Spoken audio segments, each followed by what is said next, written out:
friends, welcome back. I'm Christina, the manager of the Pacific Beach Library. Thank you for joining me for day 11 of our read along together of Roughing It by Mark Twain. Today we are reaching the halfway point in our book, both in number of days and in chapters. So that's an exciting milestone. I thought we would start by having some tea. I think I've mentioned before, rephrase this, I know I've mentioned before. And if you've been reading with me for a while, you probably remember me mentioning that I'm part of a local tea group here in Pacific Beach.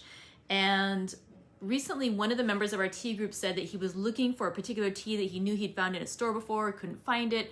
And so he bought 6 boxes of it online, and he offered to see the neighbors if anyone wanted to try his tea. So today I'm trying something that he was looking for, and it sounded so good. It's a Twinings tea bag, and it's buttermint. And the ingredients are peppermint, natural mint flavor, natural vanilla flavor type. Natural vanilla flavor type. That last bit sounds a little not promising, but I'm thinking, because I was trying to think like buttermints, I was thinking, I think those like those kind of soft mints that you sometimes get in little baggies after dinners, and they kind of like crumble in your mouth a little bit, like after you suck on them for a while. I'm like, I think that's what this is going to taste like. I hope this is what this is going to taste like. He said it's like a minty tea with a vanilla flavor. It does smell very minty. Hello, good to see you.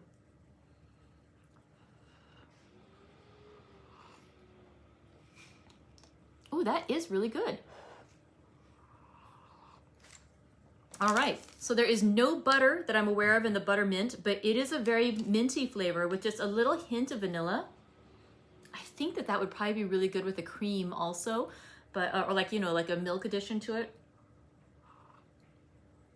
But yeah, that's a delightful tea. I like mint. So there you go, buttermint tea by Twinings. I don't know where to buy it locally. If anyone knows, please let me know too, because I don't want to have to order 6 boxes to get some more of this. So, but yeah, if anyone knows where to find that one, that's actually a lovely little tea. Okay, let's talk a bit about what we are reading next. Oh dear, get myself all confused. Where do we get to? Okay.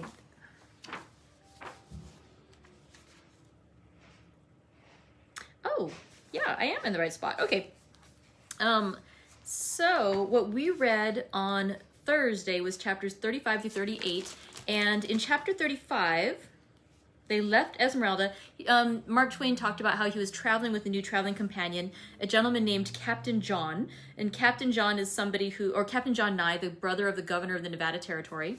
And he was just saying how he's a very friendly man. He's one of those ones, like, after he knows you for a short time, he's very chatty, and then you realize he knows somebody else that you know, and he's somebody that, like, even though you might get to a town and they say there's no spaces available at the inn, by the time they have a conversation with Captain John, they have not only found a wonderful place for you to stay, but they found provisions for your horse, a great meal for you, and when you leave, they're sad to see you go. So Captain John, a really good traveling companion.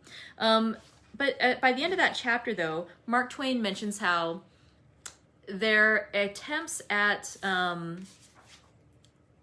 investing pretty much in these silver mines was not going well. And that in fact, he and his brother had been charged with paying assessments on the claims that they had. And so again, just paying fees. And what was going on was that they show a little picture of, like, for example, a sample claim, like maybe there's a hill there, and that they might dig, instead of just digging straight down a little bit, they dig all the way around, zigzag through the whole thing in order to keep charging the owners to pay for this assessment and for the labor on it, rather than just getting to the point, digging a hole and finding out there's not enough silver in it to be worthwhile. So basically saying it's a money pit. And so he decides that he's going to stop working, or trying to, he's going to abandon mining and instead try milling. So at the quartz mill, he would earn $10 a week and board. And then the next chapter is just talking about the misery that is a quartz mill. Really hard work. You do a lot of labor in order to extract the silver and the little bits of gold and whatnot from the ore, and it's very difficult. And basically, the chapter ended, chapter 36, with him telling the proprietor of the mill that he needed a raise, and them saying, well, how much do you need? You're getting $10 a week. Well, how much do you actually want? And he says, I think about $400,000 a month and board, because, you know, considering how hard the work is and the hard times out there.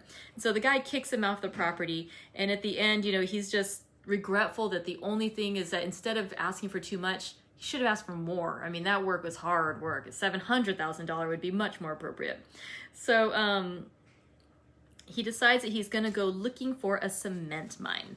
Now, the next chapter is where he gets to talking, I believe, about the cement mine. And basically there's a story around Mono Lake that there had been 3 German brothers who had survived an Indian massacre. They wandered through the deserts, and in the course of wandering, they found an area with cement.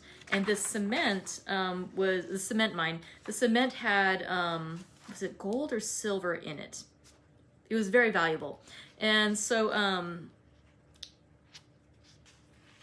they're not able to find, 2 of them die on the way back to civilization. The other one doesn't, you know, he goes a little crazy kind of thing. This is very difficult. And they are trying to find to retrace the map, or use the map to retrace the way. And in fact, they give it to a gentleman named Whiteman, and Whiteman is acquainted with a gentleman known as Mr. Higbee, or who knows, Mr. Higbee knows Whiteman by sight, and then they also have Mr. Van Dorn. And so Mark Twain and Higbee and Van Dorn decide they're going to sort of look and follow, and then when they see Whiteman go out, they're going to go chase after him. This is not a unique strategy, though. A lot of people are following Whiteman because they're hoping that when he goes out there to the cement mine, they can follow him, figure out where these riches are, and then they'll be rich too. All right, so let's see, continuing on. He talks a bit more about what it's like at Mono Lake. By the way, he isn't able to follow Whiteman that night. They get waylaid. He talks about how beautiful the lake is, how the water is quite alkaline. I did not know, apparently it makes, when you use it, makes things rather soapy. There's a picture of a man washing his hair with just a little bit of water, and it gets quite sudsy. Let's see, there are no fish, frogs, snakes, or pollywogs in Mono Lake, nothing under the surface. Let's see, oh, they are saying how clean it would be at the boarding house if there was one there at Mono Lake, because, you know, you can clean the stuff so quickly, and in fact you can just swish your clothes in the lake and it gets clean. It's like so bright and white. Let's see. Okay, and he was saying that the weather is rather weird there. He was saying, I do endorse the snow on the 4th of July, that it is quite true there. The weather is quite unpredictable. Now, the one other thing I'm going to share from this little reading from the other day was that in that section where we were talking about Mr. Whiteman, he mentions a new partner of ours, Mr. Higbee. I just want to refresh your memory, because I have been waiting for a mention of Mr. Higbee for quite some time now, because, let me skip back. If those of you who've been reading back with us on day 1, I pointed out the special dedication of the book, which was to Calvin H. Higbee of California, an honest man, a genial comrade, and a steadfast friend. This book is inscribed by the author in memory of the curious time when we too were millionaires for 10 days. All right, so let's see if we're going to get to that story this week, or hopefully, I hope this week, if not next week. But yeah, eventually there's going to be a good story in there about potentially becoming a millionaire, but probably not, because since it only lasted 10 days, does that mean the money didn't pan out, or that they spent it in 10 days? We'll find out. That is a really nice tea. Okay, let's go in. Today we're going to read 4 chapters, and it's a bit of a lengthy reading today. I do apologize. I hope we won't run into 4 o'clock. But yeah, let's go ahead and get started. Chapter 39 of Roughing It by Mark Twain. About 7 o'clock one blistering hot morning, for it was now dead summertime, Higbee and I took the boat and started on a voyage of discovery to the 2 islands. We had often longed to do this, but had been deterred by the fear of storms, for they were frequent and severe enough to capsize an ordinary rowboat like ours without great difficulty. And once capsized, death would ensue in spite of the bravest swimming, for that venomous water would eat a man's eyes out like fire, and burn him out inside too, if he shipped a sea. It was called 12 miles, straight out to the islands, a long pull and a warm one, but the morning was so quiet and sunny and the lake so smooth and glassy and dead that we could not resist the temptation. So we filled 2 large tin canteens with water, since we were not acquainted with the locality of the springs said to exist on the large island, and started. Higbee's brawny muscles gave the boat good speed, but by the time we reached our destination, we judged that we had pulled nearer 15 miles than 12. We landed on the big island and went ashore. We tried the water in the canteens now and found that the sun had spoiled it. It was so brackish that we could not drink it. So we poured it out and began a search for the spring. For thirst augments fast as soon as it is apparent that one has no means at hand of quenching it. The island was a long, moderately high hill of ashes, nothing but gray ashes and pumice stone, in which we sank to our knees at every step. And all around the top was a forbidding wall of scorched and blasted rocks. When we reached the top and got within the wall, we found simply a shallow, far-reaching basin, carpeted with ashes, and here and there a patch of fine sand. In places, picturesque jets of steam shot up out of crevices, giving evidence that although this ancient crater had gone out of active business, there was still some fire left in its furnaces. Close to one of these jets of steam stood the only tree on the island, a small pine of most graceful shape and most faultless symmetry. Its color was a brilliant green, for the steam drifted unceasingly through its branches and kept them always moist. It contrasted strangely enough, did this vigorous and beautiful outcast, with its dead and dismal surroundings. It was like a cheerful spirit in a mourning household.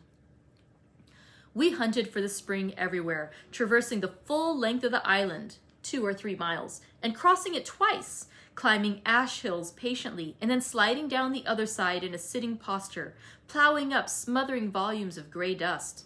But we found nothing but solitude, ashes, and a heartbreaking silence.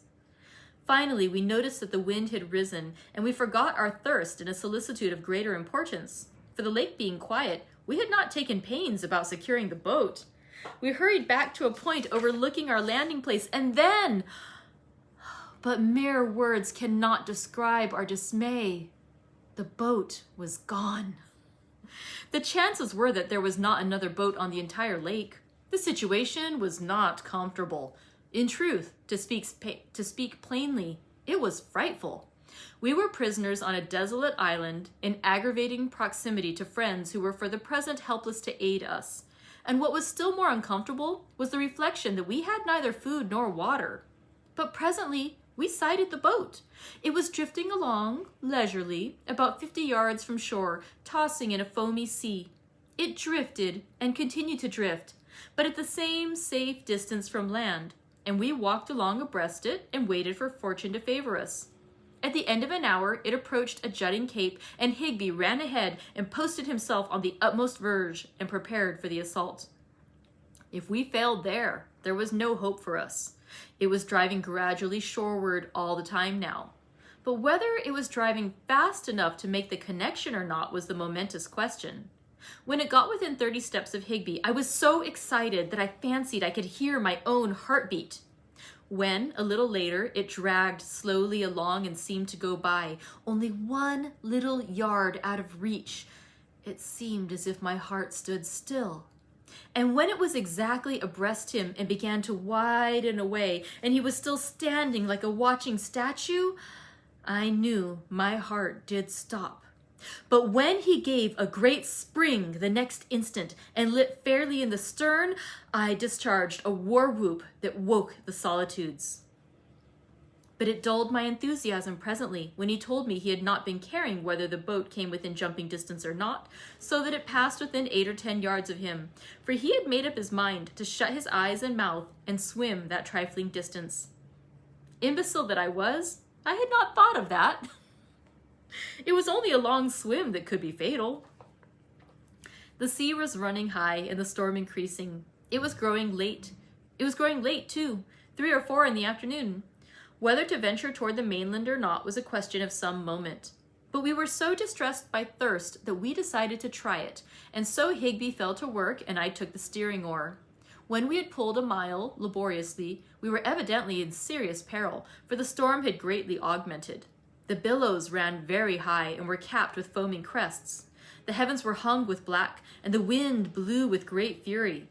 We would have gone back now, but we did not dare to turn the boat around, because as soon as she got in the trough of the sea, she would upset, of course. Our only hope lay in keeping her head on to the seas. It was hard work to do this. She plunged so, and so beat and belabored the billows with her rising and falling bows. Now and then one of Higby's oars would trip on the top of a wave, and the other one would snatch the boat half around in spite of my cumbersome steering apparatus. We were drenched by the sprays constantly, and the boat occasionally shipped water. By and by, powerful as my comrade was, his great exertions began to tell on him, and he was anxious that I should change places with him till he could rest a little. But I told him that it was impossible, for if the steering oar were dropped a moment while we changed, the boat would slew around into the trough of the sea, capsize, and in less than 5 minutes we would have 100 gallons of soapsuds in us and be eaten up so quickly that we could not even be present at our own inquest. But things cannot last always. Just as the darkness shut down, we came booming into port, head on. Higby dropped his oars to hurrah. I dropped mine to help. The sea gave the boat a twist, and over she went. The agony that alkali water inflicts on bruises, chafes, and blistered hands is unspeakable, and nothing but greasing all over will modify it. But we ate, drank, and slept well that night, notwithstanding. In speaking of the peculiarities of Mono Lake, I ought to have mentioned that at intervals all around its shores stand picturesque, turret-looking masses and clusters of a whitish, coarse-grained rock that resembles inferior mortar dried hard. And if one breaks off fragments of this rock, he will find perfectly shaped and thoroughly petrified gulls' eggs deeply embedded in the mass. How did they get there? I simply state the fact, for it is a fact, and leave the geological reader to crack the nut at his leisure and solve the problem after his own fashion. At the end of a week, we adjourned to the Sierras on a fishing excursion and spent several days in camp under Snowy Castle Peak and fished successfully for trout in a bright miniature lake whose surface was between 10 and 11,000 feet above the level of the sea. Cooling ourselves during the hot August noons by sitting on snowbanks 10 feet deep, under whose sheltering edges fine grass and dainty flowers flourished luxuriously, and at night entertaining ourselves by almost freezing to death. Then we returned to Mono Lake, and finding that the cement excitement was over for the present, packed up and went back to Esmeralda. Mr. Ballou reconnoitered a while, and not liking the prospect, set out alone for Humboldt. About this time occurred a little incident which has always had a sort of interest to me, from the fact that it came so near instigating my funeral. At a time when an Indian attack had been expected, the citizens hid their gunpowder where it would be safe and yet convenient to hand when wanted. A neighbor of ours hid 6 cans of rifle powder in the bake oven of an old discarded cooking stove, which stood on the open ground near a frame outhouse or shed, and from and after that day, never thought of it again. We hired a half-tamed Indian to do some washing for us, and he took up quarters under the shed with his tub. The ancient stove reposed within 6 feet of him and before his face. Finally, it occurred to him that hot water would be better than cold, and he went out and fired up under that forgotten powder magazine and set on a kettle of water. Then he returned to his tub. I entered the shed presently and threw down some more clothes and was about to speak to him when the stove blew up with a prodigious crash and disappeared, leaving not a splinter behind.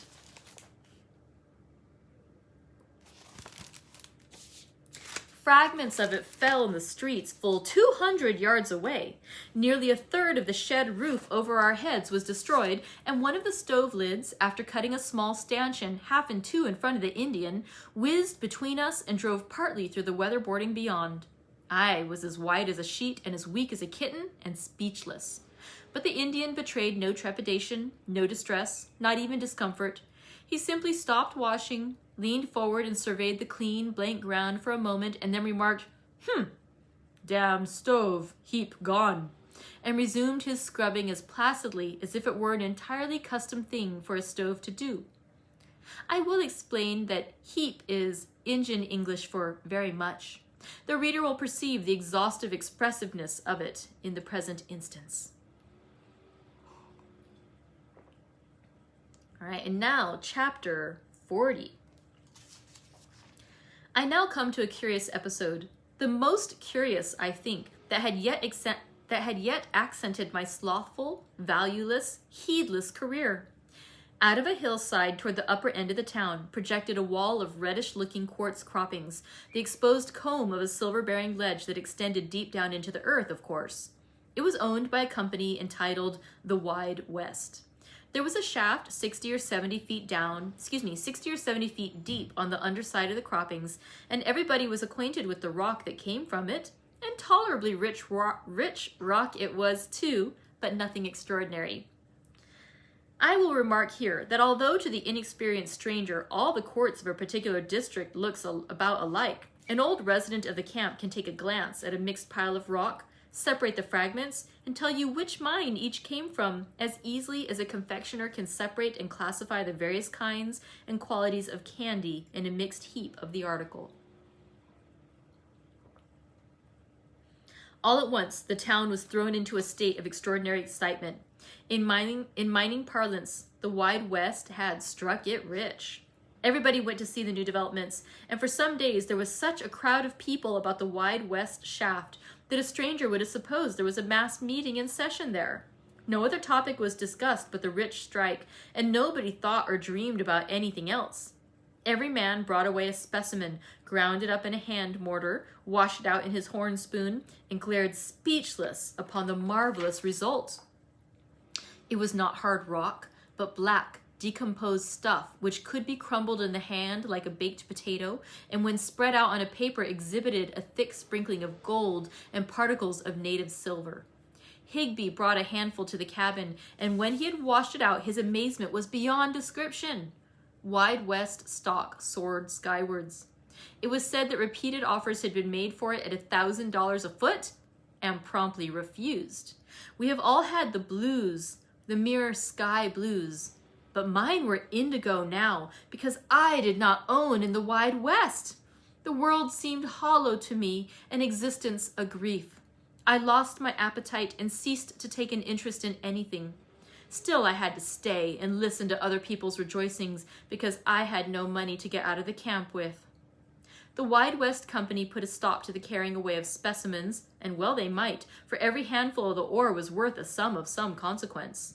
To show the exceeding value of the ore, I will remark that a 1,600 pounds parcel of it was sold just as it lay at the mouth of the shaft at $1 a pound. And the man who brought it packed it on mules 150 or 200 miles over the mountains to San Francisco, satisfied that it would yield at a rate that would richly compensate him for his trouble.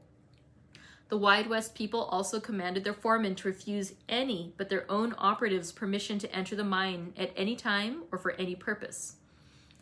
I kept up my blue meditations, and Higby kept up a deal of thinking too, but of a different sort. He puzzled over the rock, examined it with the glass, inspected it in different lights and from different points of view, and after each experiment delivered himself in soliloquy of one and the same unvarying opinion in the same unvarying formula: "It is not Wide West rock." He said once or twice that he meant to have a look into the Wide West shaft if he got shot for it. I was wretched and did not care whether he got a look into it or not. He failed that day and tried again at night. Failed again. Got up at dawn and tried and failed again. Then he lay in ambush in the sagebrush hour after hour, waiting for the 2 or 3 hands to adjourn to the shade of a boulder for dinner. Made a start once, but was premature. One of the men came back for something. Tried it again, but when almost at the mouth of the shaft, another of the men rose up from behind the boulder as if to reconnoiter, and he dropped on the ground and lay quiet. Presently, he crawled on his hands and knees to the mouth of the shaft, gave a quick glance around, then seized the rope and slid down the shaft. He disappeared in the gloom of a side drift just as a head appeared in the mouth of the shaft and somebody shouted, "Hello!"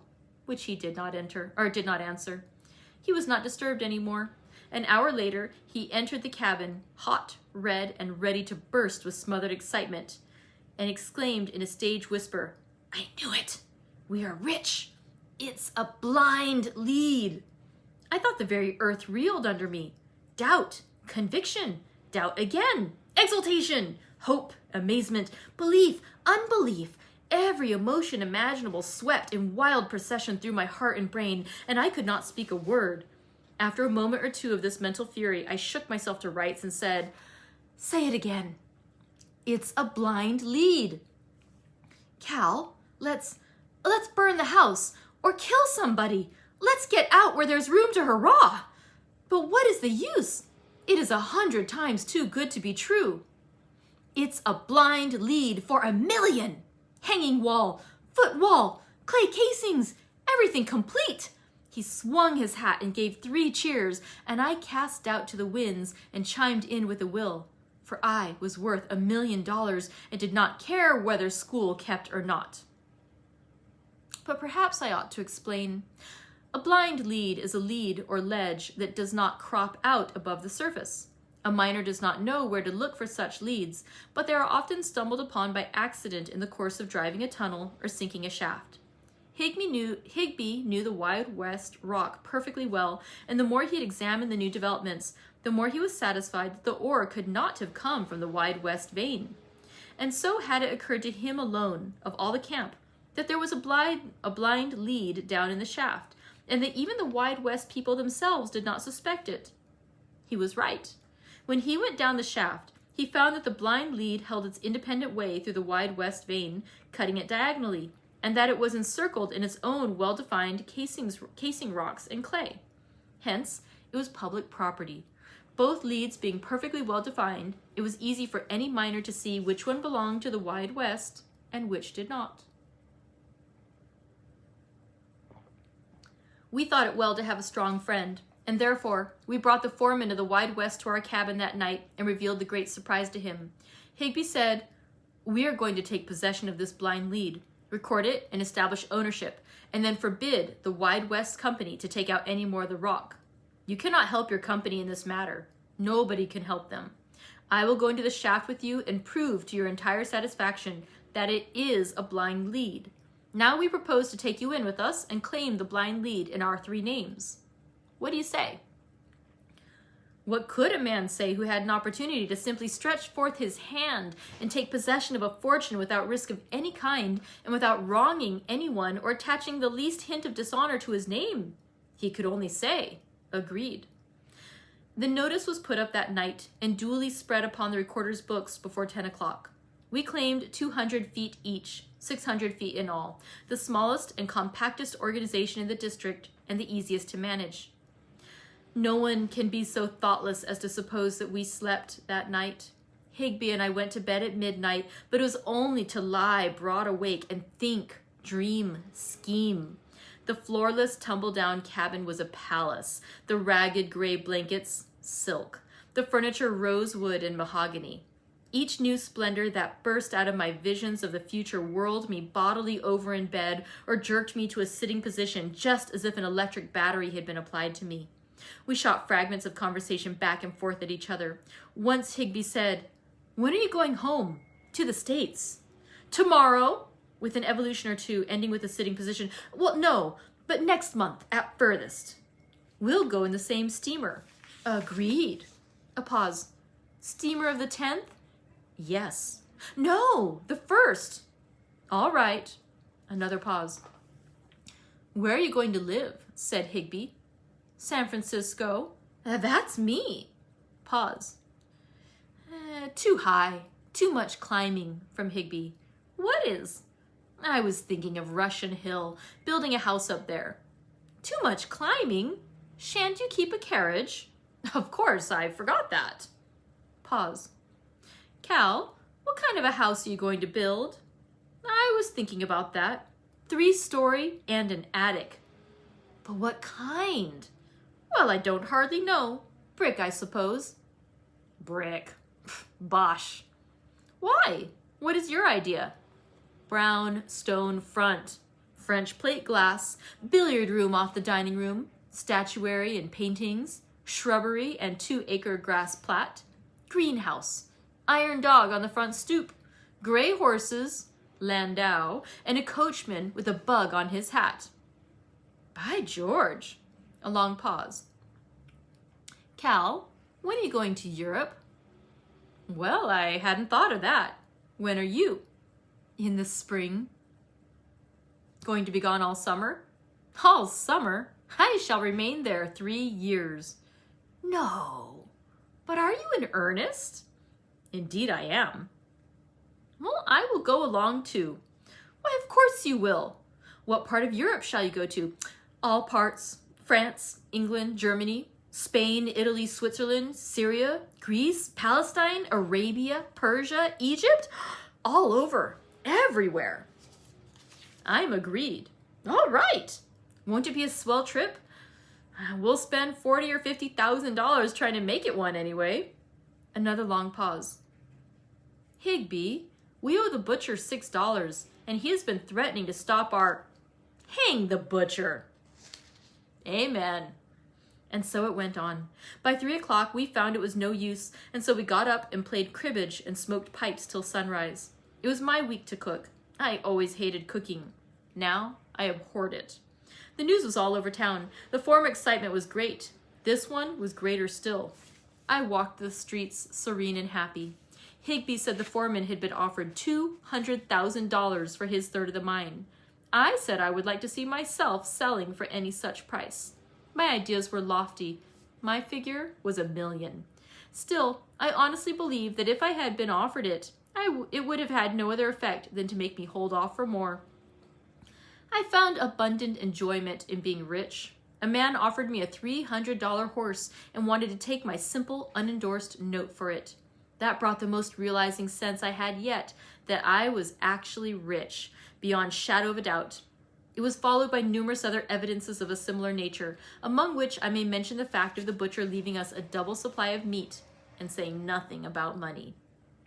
By the laws of the district, the locators or claimants of a ledge were obliged to do a fair and reasonable amount of work on their new property within 10 days after the date of the location, or the property was forfeited and anybody could go and seize it that chose. So we determined to go to work the next day. About the middle of the afternoon, as I was coming out of the post office, I met a Mr. Gardner, who told me that Captain John Nye was lying dangerously ill at his place, the 9 Mile Ranch, and that he and his wife were not able to give him nearly as much care and attention as his case demanded. I said that he would wait for me a moment. I would go down and help in the sick room. I ran to the cabin to tell Higby. He was not there, but I left a note on the table for him, and a few minutes later I left town in Gardner's wagon.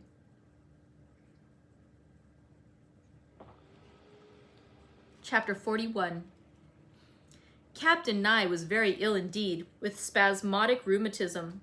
But the old gentleman was himself, which is to say, he was kind-hearted and agreeable when comfortable, but a singularly violent wildcat when things did not go well. He would be smiling along pleasantly enough when a sudden spasm of his disease would take him, and he would go out of his smile into a perfect fury. He would groan and wail and howl with the anguish and fill up the odd chinks with the most elaborate profanity that strong convictions and a fine fancy could contrive. With fair opportunity, he could swear very well and handle his adjectives with considerable judgment. But when the spasm was on him, it was painful to listen to him. He was so awkward. However, I had seen him nurse a sick man himself and put up patiently with the inconveniences of the situation, and consequently I was willing that he should have full license now that his own turn had come. He could not disturb me with all his raving and ranting, for my mind had work on hand, and it labored on diligently, night and day, whether my hands were idle or employed. I was altering and amending the plans for my house, and thinking over the propriety of having the billiard room in the attic, instead of on the same floor with the dining room.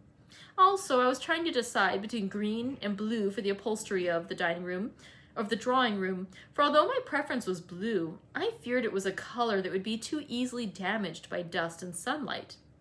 Likewise, while I was content to put the coachman in a modest livery, I was uncertain about a footman. I needed one, and was even resolved to have one, but wished he could properly appear and perform his functions out of livery, for I somewhat dreaded so much show.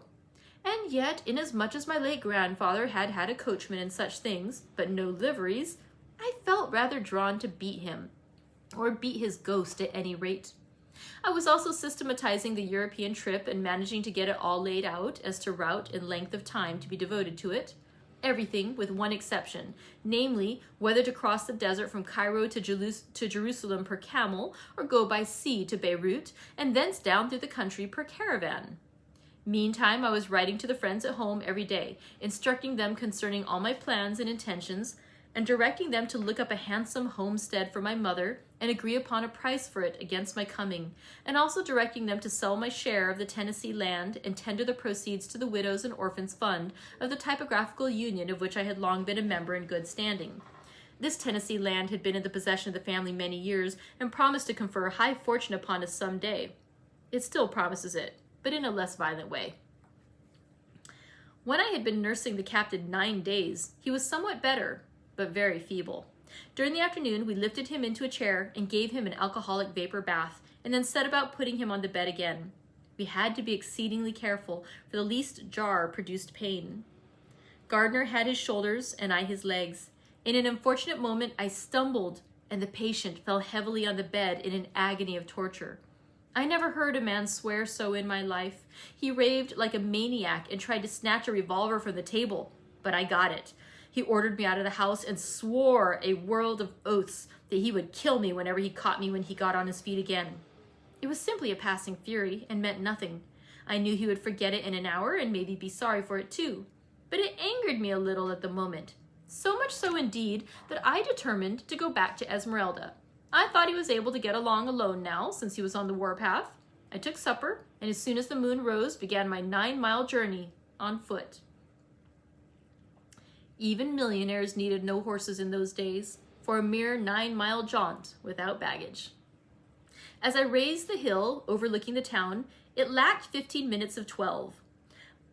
I glanced at the hill over beyond the canyon, and in the bright moonlight saw what appeared to be about half the population of the village massed on and around the wide west croppings. My heart gave an exulting bound, and I said to myself, "They have made a new strike tonight, and struck it richer than ever, no doubt." I started over there, but gave it up.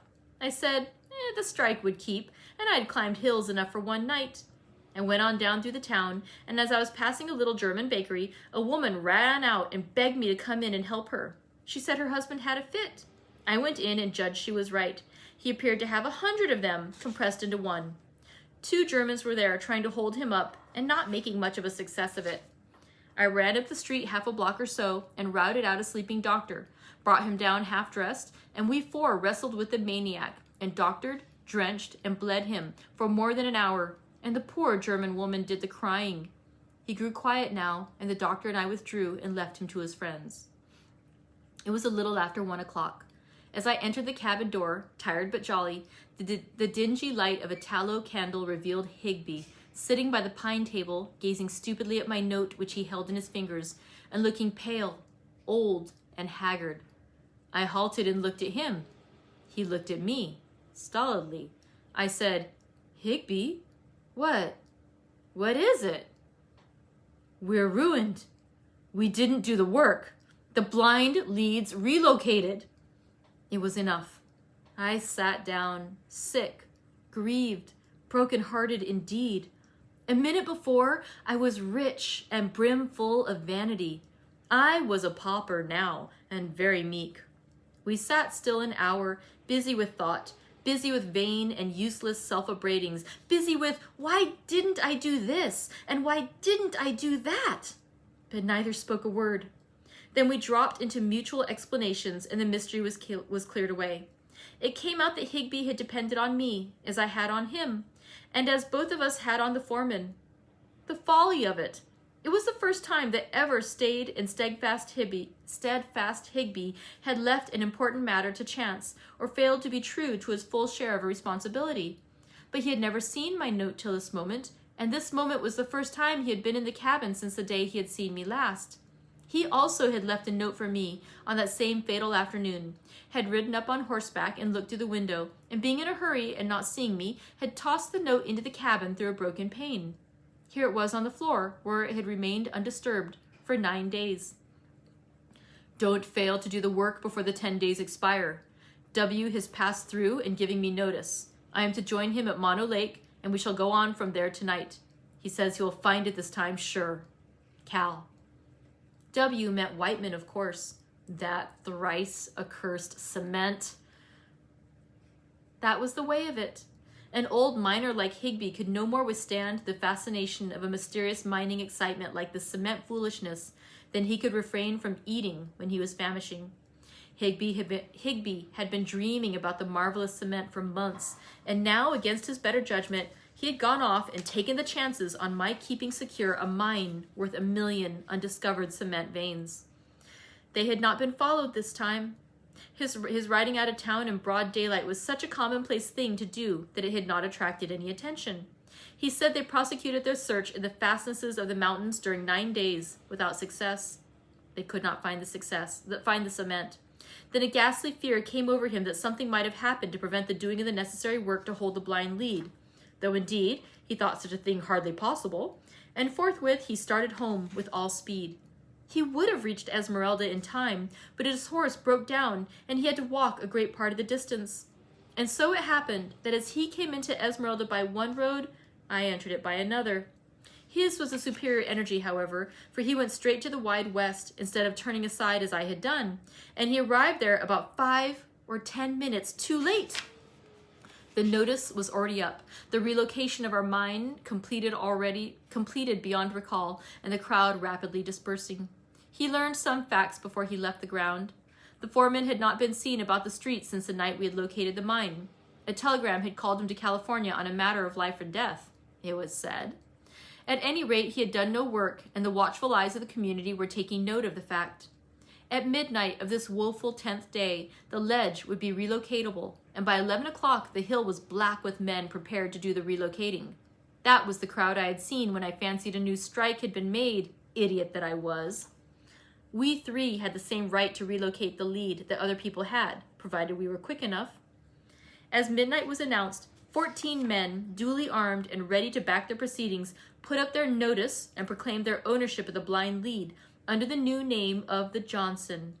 But A.D. Allen, our partner, the foreman, put in a sudden appearance about that time with a cocked revolver in his hand and said his name must be added to the list or he would thin out the Johnson Company some. He was a manly, splendid, determined fellow and known to be as good as his word, and therefore a compromise was effected. They put in his name for 100 feet, reserving to themselves the customary 200 feet each. Such was the history of the night's events as Higby gathered from a friend on the way home.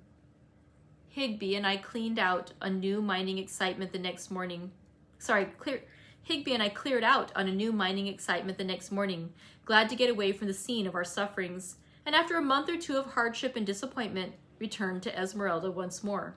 Then we learned that the Wide West and the Johnson companies had consolidated, that the stock, thus united, comprised 5,000 feet or shares, that the foreman, apprehending tiresome litigation and considering such a huge concern unwieldy, had sold his 100 feet for $90,000 in gold and gone home to the States to enjoy it. If the stock was worth such a gallant figure, with 5,000 shares in the corporation, it makes me dizzy to think what it would have been worth with only our original 600 in it. It was the difference between 600 men owning a house and 5,000 owning it. We would have been millionaires if we had only worked with pick and spade one little day on our property and so secured our ownership. It reads like a wild fancy sketch, but the evidence of many witnesses, and likewise that of the official records of Esmeralda District, is easily obtainable in proof that it is a true history. I can always have it to say that I was absolutely and unquestionably worth $1 million once, for 10 days. A year ago, my esteemed and in every way estimable old millionaire partner, Higby, wrote me from an obscure little mining camp in California that after 9 or 10 years of buffetings and hard striving, he was at last in a position where he could command $2,500 and said he meant to go into the fruit business in a modest way. How such a thought would have insulted him the night we lay in our cabin planning European trips and brownstone houses on Russian Hill. And now we'll conclude for today's reading with chapter 42. What to do next? It was a momentous question.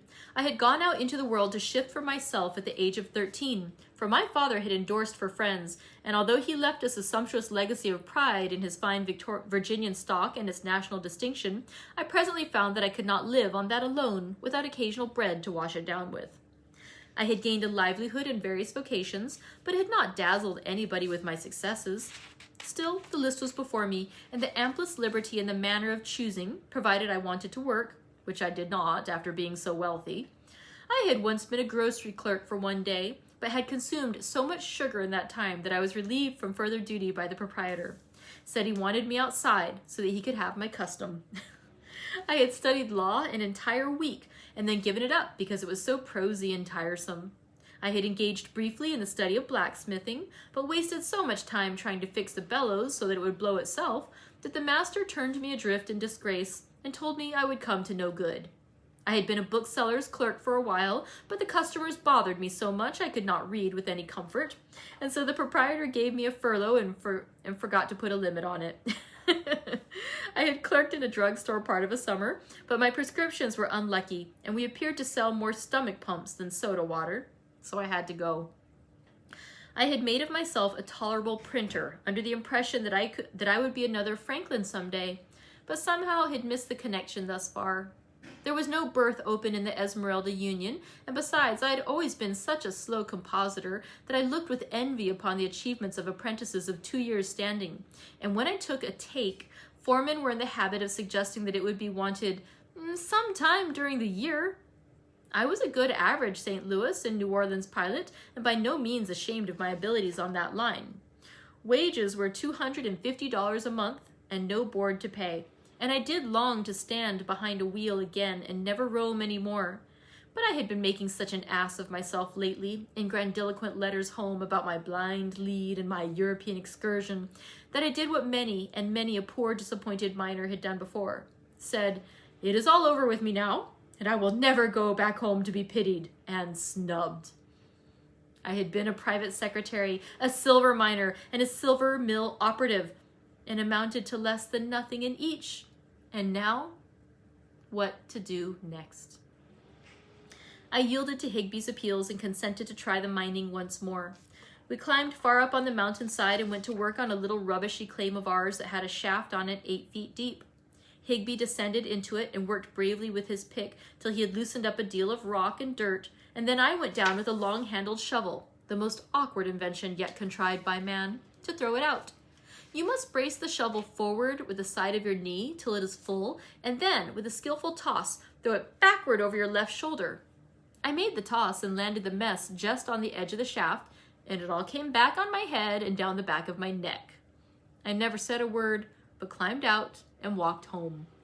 I inwardly resolved that I would starve before I would make a target of myself and shoot rubbish at it with a long-handled shovel. I sat down in the cabin and gave myself up to solid misery, so to speak.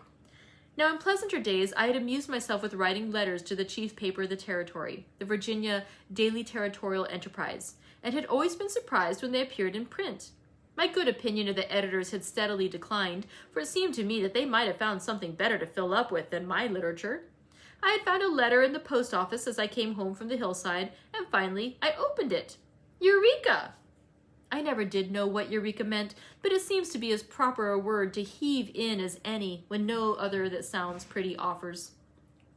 It was a deliberate offer to me of $25 a week to come up to Virginia and be city editor of the Enterprise. I would have challenged the publisher in the blind lead days. I wanted to fall down and worship him now. $25 a week! It looked like a bloated luxury, a fortune, a sinful and lavish waste of money. But my transports cooled when I thought of my inexperience and consequent unfitness for the position. And straightway, on top of this, my long array of failures rose up before me. Yet if I refused this place, I must presently become dependent upon somebody for my bread, a thing necessarily distasteful to a man who had never experienced such a humiliation since he was 13 years old. Not much to be proud of, since it is so common, but then it was all I had to be proud of. So I was scared into being a city editor. I would have declined otherwise. Necessity is the mother of taking chances.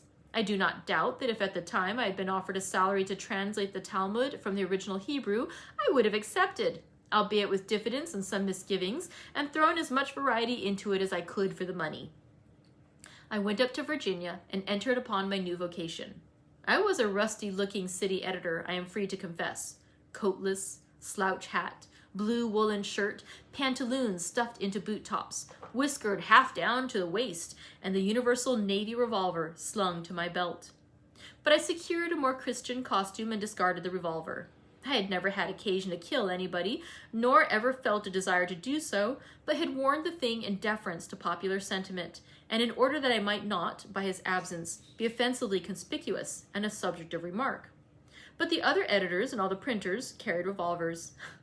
I asked the chief editor and proprietor, Mr. Goodman I will call him, since it describes him as well as any name could do, for some instructions with regard to my duties, and he told me to go all over town and ask all sorts of people all sorts of questions, make notes of the information gained, and write them out for publication. And he added, never say, we learn so-and-so, or it is reported, or it is rumored, or we understand so-and-so, but go to the headquarters and get the absolute facts, and then speak out and say, it is so-and-so. Otherwise, people will not put confidence in your news. Unassailable certainty is the thing that gives a newspaper the firmest and most valuable reputation. It was the whole thing in a nutshell. And to this day, when I find a reporter commencing his article with, we understand, I gather a suspicion that he has not taken as much pains to inform himself as he ought to have done. I moralize well, but I did not always practice well when I was a city editor. I let fancy get the upper hand of fact too often when there was a dearth of news. I can never forget my first day's experience as a reporter. I wandered about town, questioning everybody, boring everybody, and finding out that nobody knew anything. At the end of 5 hours, my notebook was still barren. I spoke to Mr. Goodman. He said, Dan used to make a good thing out of the hay wagons in a dry time when there were no fires or inquests. Are there no hay wagons in from the Truckee? If there are, you might speak of the renewed activity and all that sort of thing in the hay business, you know. It isn't sensational or exciting, but it fills up and looks businesslike. I canvassed the city again and found one wretched old hay truck dragging in from the country, but I made affluent use of it. I multiplied it by 16, brought it into town from 16 different directions, made 16 separate items out of it, and got up such another sweat about hay as Virginia City had never seen in the world before. This was encouraging. 2 nonpareil columns had to be filled, and I was getting along. Presently, when things began to look dismal again, a desperado killed a man in a saloon, and joy returned once more. I never was so glad over any mere trifle before in my life. I said to the murderer, Sir, you are a stranger to me, but you have done me a kindness this day which I can never forget. If whole years of gratitude can be to you any slight compensation, they shall be yours. I was in trouble, and you have relieved me nobly, and at a time when all seemed dark and drear. Count me your friend from this time forth, for I am not a man to forget a favor. If I did not really say that to him, I at least felt a sort of itching desire to do it. I wrote up the murder with a hungry attention to details, and when it was finished, experienced but one regret, namely, that they had not hanged my benefactor on the spot, so that I could work him up too. Next, I discovered some emigrant wagons gone into camp on the plaza, and found that they had lately come through the hostile Indian country, and had fared rather roughly. I made the best of the item that the circumstances permitted, and felt that if I were not confined within rigid limits by the presence of the reporters of the other papers, I could add particulars that would make the article much more interesting. However, I found one wagon that was going on to California, and made some judicious inquiries of the proprietor. When I learned, through his short and surly answers to my cross-questioning, that he was certainly going on, and would not be in the city next day to make trouble, I got ahead of the other papers, for I took down his list of names and added his party to the killed and wounded. Having more scope here, I put this wagon through an Indian fight that to this day has no parallel in history. My 2 columns were filled. When I read them over in the morning, I felt that I had found my legitimate occupation at last. I reasoned within myself that news, and stirring news too, was what a paper needed, and I felt that I was peculiarly endowed with the ability to furnish it. Mr. Goodman said that I was as good a reporter as Dan. I desired no higher commendation. With encouragement like that, I felt that I could take my pen and murder all the immigrants on the plains if need be, and the interests of the paper demanded it. Hi, that concludes today's reading. Thank you for joining me for today's read-along from Roughing It by Mark Twain. I love how gleefully he embarks on his career in fake news. Let's see when he finally makes over to fiction writing. That would be fun too. Thank you for joining me for today's reading and tea. I hope you're having something wonderful and that your day is going great. By the way, oh, sorry, I didn't mean to do that so hard or so loud. By the way, if you are interested in applying to teach a workshop at this year's How To Festival, it's another project I work on here at the library. I'll go ahead and post a link to it. The How To Festival is basically, it's an opportunity for people in our neighborhood to show off something they know how to do. It doesn't need to be like this huge thing. It can just be something kind of cool and kind of weird if you want to. I've taught several of them in the past. I'll post a link to last year's page so you can get an idea for what kind of videos have been made in the past. And yeah, if you'd like to apply to be a presenter, all you have to do is turn in your application. It's actually due today, but you can turn in your application online and then just sometime this month film a short video, and then it'll premiere next month on May 22nd. So I will post that information. I encourage you guys, if you feel like just filming a short how-to video, just like a little fun instructional video, they're really neat to do. And again, there's a huge range of topics because I like to think that we're all teachers. We all have something that is that, you know, somebody at some point has said to you like, oh wow, that's really cool, or like, that's neat. And you're like, it's nothing, I just do that all the time. It's like, it is not nothing, it's something really cool and special, and this is an opportunity for you to get to show off that really cool and special thing that maybe you're like, yeah, I just do that. So go ahead and apply to join in the, or teach in the How To Festival. It is a really neat program, and I'll go ahead and post a link to that. So if you'd like to, you can apply for that today. Thank you, friends. I hope you have a great rest of your day, and I will see you tomorrow for more Read Aloud from Mark Twain's Roughing It. He's already lost $1 million in this thing. We'll see what happens next. Bye.